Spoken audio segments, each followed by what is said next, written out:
19 दिसंबर 2022 सफला एकादशी व्रत। ये काम कर लें, कभी पैसों की कमी नहीं होगी। जी हाँ मित्रों, थंबनेल देखकर आप समझ ही गए होंगे कि हम आपको क्या बताना चाह रहे हैं। हम हैं एस्ट्रोलॉजर और वास्तु कंसल्टेंट डॉक्टर उमा श्री। हमारे चैनल में व्यूअर सब्सक्राइबर हमेशा आपका वेलकम होता है। आप यूं ही तरक्की करते रहें, सुखी जीवन जीते रहें, इसी ब्लेसिंग्स के साथ आइए आज का वीडियो शुरू करते हैं। जानकारी पसंद आए तो लाइक करें, शेयर करें और कमेंट सेक्शन में ओम नमः शिवाय और जय माता दी अवश्य ही प्रेषित करें। अगर आपको हमारा चैनल पसंद आता है तो इसको सब्सक्राइब भी कर लेना चाहिए, क्योंकि 6800 से ज़्यादा मैं वीडियो बना चुकी हूँ और अधिक संख्या हो गई है। तो इनको देखकर कम्युनिटी पोस्ट में आप फ़ायदा उठा सकते हैं, लाभ उठा सकते हैं अगर आप हमारे सब्सक्राइबर बनते हैं तो आइए आज का वीडियो शुरू करते हैं, जो आपके बहुत काम आने वाला है। मित्रों, इस बार पौष मास की कृष्ण पक्ष की एकादशी यानी सफला एकादशी का जो व्रत है 19 दिसंबर को किया जाएगा।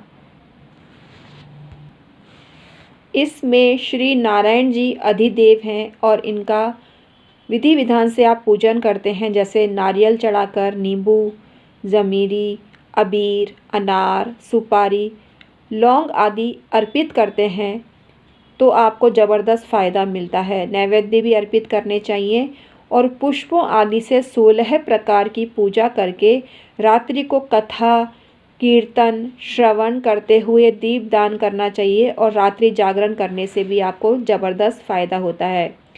जिस प्रकार नागों में शेषनाग, पक्षियों में गरुड़ जी, यज्ञों में अश्वमेध, नदियों में गंगा जी, देवों में विष्णु श्रेष्ठ है, उसी प्रकार सब व्रतों में एकादशी का व्रत श्रेष्ठ होता है।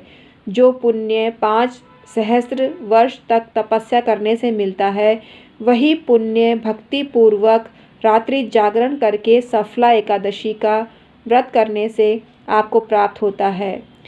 तो ये आपको व्रत अवश्य ही करना चाहिए। सफला एकादशी की कथा भी है, उसको भी आपको श्रवण करना चाहिए।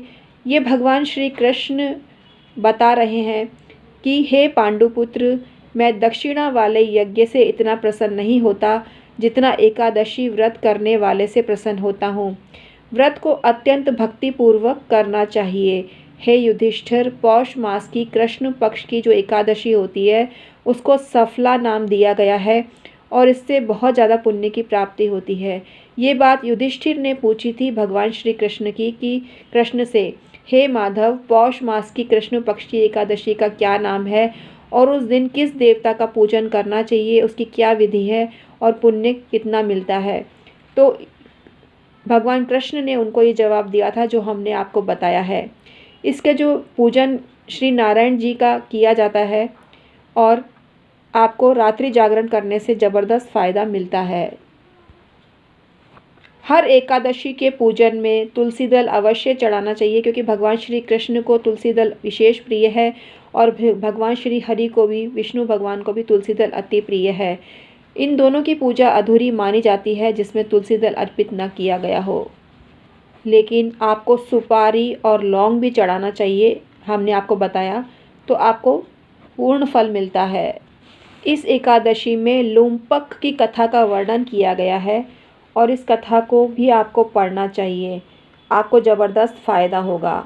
तो जो मनुष्य नियम पूर्वक श्रद्धा और भक्ति के साथ पौष मास की कृष्ण पक्ष की सफला एकादशी का व्रत करते हैं और कथा कहते हैं, उनको ज़बरदस्त फ़ायदा मिलता है और अश्वमेध यज्ञ के समान पुण्य की फल की उनको प्राप्ति होती है।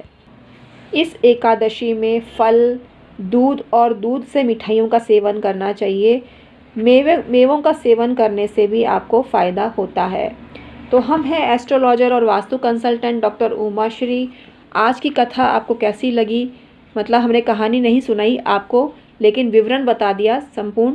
तो इसको भी आप ध्यान रखिएगा और इस विधि विधान से पूजा करेंगे तो आपको फ़ायदा मिलेगा।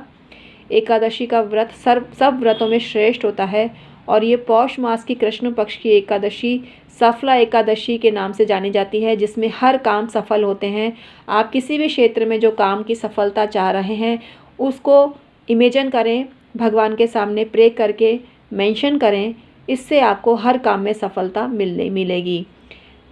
आप कम्युनिटी पोस्ट में भी हमारे पॉपुलर अपलोड चेक करिए, उनसे आपको बहुत फ़ायदा मिल सकता है। तो हम आज का वीडियो समाप्त करते हैं, फिर हाजिर होंगे नए वीडियो के साथ में। तब तक के लिए